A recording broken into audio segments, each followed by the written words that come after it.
Hi, ಎಲ್ರಿಗೂ ಕೂಡ ನಮಸ್ಕಾರ. ಸೊ ಇವತ್ತು ನಾವು ಹೋಗ್ತಾ ಇರುವಂಥ ಒಂದು ಪ್ಲೇಸ್ ಬಂದು ವೀರಾಂಜನೇಯ ಟೆಂಪಲ್ಲು. ಸೊ ಅದು ಎಲ್ಲಿ, ಏನು, ಆ ಕ್ಷೇತ್ರದ ಮಹಿಮೆ ಏನು ಅನ್ನುವಂಥದ್ರ ಬಗ್ಗೆ ಈ ಒಂದು ವಿಡಿಯೋದೊಳಗಡೆ ತಿಳಿಸ್ಕೊಡೋ ಪ್ರಯತ್ನವನ್ನು ಮಾಡ್ತೀವಿ. ಸೊ ಯಾರೆಲ್ಲ ನಮ್ಮ ಚಾನಲ್ನ ನೋಡ್ತಾ ಇದ್ದಾರೋ ಅವರೆಲ್ಲರೂ ಕೂಡ ಖಂಡಿತ ಸಬ್ಸ್ಕ್ರೈಬ್ ಮಾಡ್ಕೊಳ್ಳಿ ಅಂತ ಹೇಳ್ತಾ ಸೊ ಬನ್ನಿ ನಮ್ಮ ಪ್ರಯಾಣನ ಇಲ್ಲಿಂದ ಪ್ರಾರಂಭ ಮಾಡೋಣ. ಹೋಗ್ತಾ ಇರ್ತಕ್ಕಂಥ ಟೈಮಲ್ಲಿ ನಾವು ಯಾವ ರೂಟಲ್ಲಿ ಹೋಗ್ತೀವಿ, ಹಾಗೆ ಆ ಒಂದು ಕ್ಷೇತ್ರದ ಬಗ್ಗೆ ಒಂದು 4 ಮಾತಾಡ್ತಾ ನಮ್ಮ ಪ್ರಯಾಣನ ಇಲ್ಲಿಂದ ಪ್ರಾರಂಭ ಮಾಡೋಣ. ಬನ್ನಿ.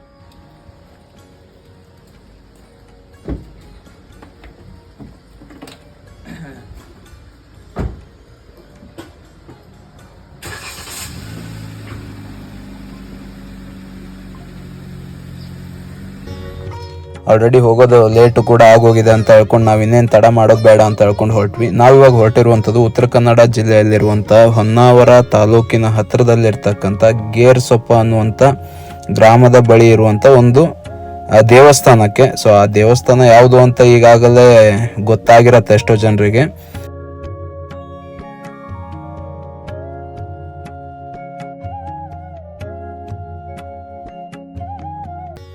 ಸಿದ್ದಾಪುರದಿಂದ ಜೋಗ್ ಫಾಲ್ಸ್ ಹೊನ್ನಾವರ ಕಡೆ ಹೋಗ್ತಕ್ಕಂಥ ಒಂದು ರೂಟಲ್ಲಿ ಬರುವಂಥ ದೇವಸ್ಥಾನ.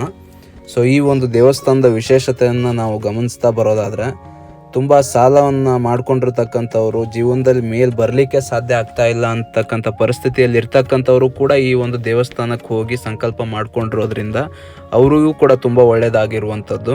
ಹಾಗೆ ಸಂತಾನ ಇಲ್ಲದೆ ಇರ್ತಕ್ಕಂಥವ್ರು ಕೂಡ ಈ ಒಂದು ದೇವಸ್ಥಾನಕ್ಕೆ ಬಂದು ಸಂಕಲ್ಪ ಮಾಡಿಕೊಳ್ಳೋದ್ರಿಂದನೂ ಕೂಡ ಒಳ್ಳೆಯದಾಗಿದೆ ಅನ್ನುವಂಥದ್ದು ನಾವಿಲ್ಲಿ ಗಮನಿಸಬೇಕಾಗಿರುವಂಥದ್ದು. ಮುಖ್ಯವಾಗಿ ಲೆಫ್ಟಿಗೆ ಹೋದರೆ ಜೋಗ್ ಫಾಲ್ಸ್ ಕಡೆ ಹೋಗುತ್ತೆ. ಸೊ ಈಗ ನಾವು ತಗೋಬೇಕಾಗಿರುವಂಥದ್ದು ರೈಟ್ ಡೈರೆಕ್ಷನ್, ಯಾಕಂತಂದರೆ ಇದು ಹೊನ್ನಾವರ ರೂಟನ್ನು ಟಚ್ ಆಗುತ್ತೆ. ಸೊ ಈ ಹೊನ್ನಾವರ ರೂಟಲ್ಲೇ ಬರುವಂಥದ್ದೇ ಸೊ ಆ ಒಂದು ಕ್ಷೇತ್ರ.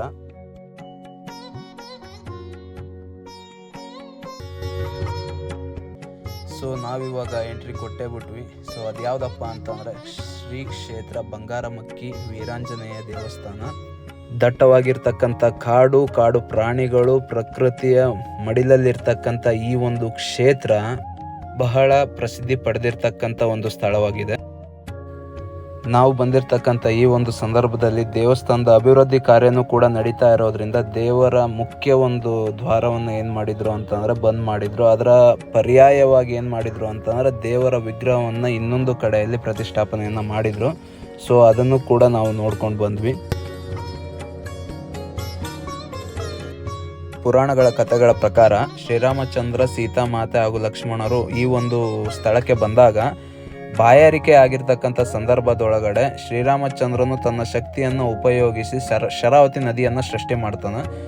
ಸೊ ಆ ಒಂದು ಸಂದರ್ಭದಲ್ಲಿ ಆಂಜನೇಯ ಸ್ವಾಮಿಯೂ ಕೂಡ ಸಹಾಯವನ್ನು ಮಾಡಿರೋದ್ರಿಂದ ಶ್ರೀರಾಮಚಂದ್ರನು ನೀವು ಇಲ್ಲೇ ನೆಲೆಸಿ ಇಲ್ಲಿರ್ತಕ್ಕಂಥ ಪ್ರತಿಯೊಬ್ಬರಿಗೂ ಕೂಡ ಸಕಲ ಜೀವರಾಶಿಯೂ ಕೂಡ ಒಳಿತು ಮಾಡಬೇಕು ಅಂತ ಹೇಳ್ಕೊಂಡು ಹೇಳಿರೋದ್ರಿಂದ ಶ್ರೀ ವೀರಾಂಜನೇಯ ಸ್ವಾಮಿಯು ಇಲ್ಲಿ ನೆಲೆಸಿರುವಂಥದ್ದು. ಬರ್ತಾ ಇರೋ ದಾರಿ ಮಧ್ಯೆ ಒಂದು ವ್ಯೂ ಪಾಯಿಂಟ್ ಕೂಡ ಇರೋದ್ರಿಂದ ಹೋಗುವಾಗಲೇ ನೋಡ್ಕೊಂಡು ಹೋಗಿದ್ವಿ. ಬರುವಾಗ ಇಲ್ಲೊಂದು ಸ್ಟಾಪ್ ತೊಗೊಂಡು ನೋಡ್ಕೊಂಡೇ ಹೋಗಬೇಕು ಅಂತ ಹೇಳ್ಕೊಂಡು. ಸೊ ಆ ಸ್ಟಾಪ್ ಬಂದೇ ಬಿಡ್ತು ಅಂತ ಹೇಳ್ಕೊಂಡು ಅಲ್ಲೂ ಒಂದು 10 ನಿಮಿಷ ಕಾರ್ನ ನಿಲ್ಲಿಸಿ ವಿಡಿಯೋನ ಮಾಡ್ಲಿಕ್ಕೆ ಸ್ಟಾರ್ಟ್ ಮಾಡಿದ್ವಿ.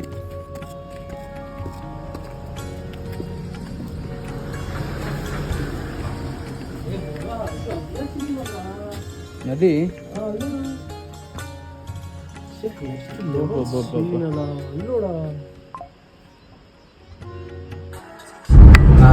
ವರ್ಷದ ಬ್ರಿಟಿಷರ ಕೊನೆಯ ದಿನ, ಹಾಗಂತ ನಾವು ಕೂಡ ವರ್ಷದ ಎಂಡ್ ಅಂತ ಹೇಳ್ಕೊಂಡು ದೇವಸ್ಥಾನಕ್ಕೂ ಕೂಡ ಹೋಗಿ ಬಂದ್ವಿ. ಬರುವಾಗ ನಡೆದಿರೋ ಕೆಲವೊಂದಿಷ್ಟು ಇನ್ಸಿಡೆಂಟ್ ಏನಪ್ಪ ಅಂತಂದ್ರೆ ಆಕ್ಸಿಡೆಂಟ್ಗಳು ಕೂಡ ಒಂದೆರಡು ಆಗಿದಾವೆ. ಇವು 2 ಫುಟೇಜ್ನು ಕೂಡ ಇವಾಗ ಅಪ್ಲೋಡ್ ಮಾಡ್ತೀವಿ ನೋಡಿ. ರೋಡು ಹೇಗ್ ಬೇಕು ಆಗಿದೆ ಅಂತ ಹೇಳ್ಕೊಂಡು ಗಾಡಿನ ಹೆಂಗ್ ಬೇಕು ಹಂಗೆ ಓಡಿಸ್ಬೇಡ್ರಿ. ಏನಕ್ಕೆ ಅಂತಂದ್ರೆ ಈ ಅತಿ ವೇಗ ತಿಥಿ ವೇಗ ಅಂತ ಹೇಳ್ಕೊಂಡು ಗಾಡಿಗಳ ಹಿಂದೆಲ್ಲ ನೋಡಿರ್ತೇವೆ. ಇಲ್ಲೇ ಎದುರಿಗೆ ಬಸ್ ಹೋಗ್ತಾ ಇದೆ, ಆ ಬಸ್ ಹಿಂದೆ ಬರ್ದಿದಾರಪ್ಪ ಸುರಕ್ಷಿತ ಅಂತರವಿರಲಿ ಅಂತ ಹೇಳ್ಕೊಂಡೆಲ್ಲ. ಅಂಥವೆಲ್ಲ ನೋಡ್ರು ಕೂಡ ನಮಗೊಂದು ಹುಂಬತನದ ಕಾನ್ಫಿಡೆನ್ಸ್ ಇರತ್ತೆ, ನಮ್ಮ ಹತ್ರ ಹಾಗೆ ಬಿಡತ್ತೆ ಅಂತ ಹೇಳ್ಕೊಂಡು ಹಿಂಗೆ ತೆಗೆದು ಗೇರ್ ಒಂದು ಕಡಿಮೆ ಮಾಡ್ಬಿಟ್ಟು ಹೊಡೆದು ಮಾಡ್ತೇವೆ. ಆ ಥರ ಮಾಡಬೇಡ್ರಿ.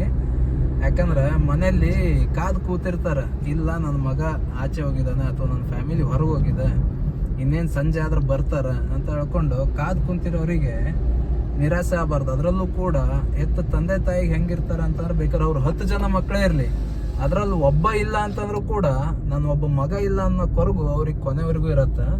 ಸೊ ಹಾಗಾಗಿ ನಿಮ್ಮ ಕೈಯಲ್ಲೇ ಯಾವುದೇ ಆಗಿರ್ಬೋದು, ನೀವು ಇವಾಗ ಒಂದು ಗಾಡಿ ಓಡಿಸ್ತಾ ಇದ್ದೀರಾ ಅಂತಂದ್ರೆ ಕೈ ಒಳಗಡೆನೆ ಸ್ಟೇರಿಂಗ್ ಇರುತ್ತೆ, ಕಾಲಲ್ಲೇ ಬ್ರೇಕ್ ಎಕ್ಸಿಲೇಟರ್ ಎಲ್ಲ ಇದ್ರೂ ಕೂಡ ಕಂಟ್ರೋಲ್ ಮಾಡೋ ಪವರು ಅಥವಾ ಅದನ್ನ ಓಡಿಸ್ಬೇಕಾಗಿರೋ ಟೈಮ್ ಒಳಗಡೆ ಪೇಷನ್ಸ್ ಇಂದ ಓಡಿಸ್ಬೇಕು ಅನ್ನೋದು ಕೂಡ ನಮಗೆ ಗೊತ್ತಿರತ್ತೆ. ಸೊ ಹಾಗಾಗಿ 10 ನಿಮಿಷ ಲೇಟ್ ಆಗಲಿ, ಆರಾಮಾಗಿ ಹೋಗಿ, ಏನು ಸಮಸ್ಯೆ ಏನಿಲ್ಲ, ಜೀವ ಹೋಗೋಂಥದ್ದು ಏನೂ ಆಗಲ್ಲ 10 ನಿಮಿಷ ಲೇಟ್ ಆಗೋದ್ರೆ. ಸೊ ಇದಿಷ್ಟು ಹೇಳ್ಬೋದಷ್ಟೇ, ಸುರಕ್ಷಿತ ಚಾಲನೆ ನಿಮ್ಮದಾಗಲಿ ಅಂತ. ಸೊ ಎಲ್ರಿಗೂ ಕೂಡ 2025 ನಾಳೆಯಿಂದ ಪ್ರಾರಂಭ. ಸೊ ಹಾಗಾಗಿ ಆ ವರ್ಷ ಚೆನ್ನಾಗಿರಲಿ, ನಮ್ಮೆಲ್ಲರ ಹೊಸ ವರ್ಷ ಲೇಟ್ ಇದೆ, ಬಟ್ ಈ 2025 ಅನ್ನೋ ಒಂದು ಕಾಲಘಟ್ಟ ಸ್ಟಾರ್ಟ್ ಆಗೋದು ನಾಳೆಯಿಂದ ಆಗಿರೋದ್ರಿಂದ ಸೊ ಎಲ್ರಿಗೂ ಕೂಡ ಈ ವರ್ಷ ಒಂದು ಹೊಸ ವೈಬ್ಸ್ ಅನ್ನ ತಗೊಂಡು ಬರಲಿ ಅಂತ ಹೇಳಲಿಕ್ಕೆ ಇಷ್ಟಪಡ್ತೀನಿ. ಸೊ ಇಲ್ಲಿ ಆಗಿರುವಂಥ ಆಕ್ಸಿಡೆಂಟ್ ಅರ್ಟಿಗಾ ಕಾರು ಮತ್ತು ಟಿಪ್ಪರ್ನ ನಡುವೆ, ಟ್ರಕ್ನ ನಡುವೆ ಆಗಿರುವಂಥದ್ದು.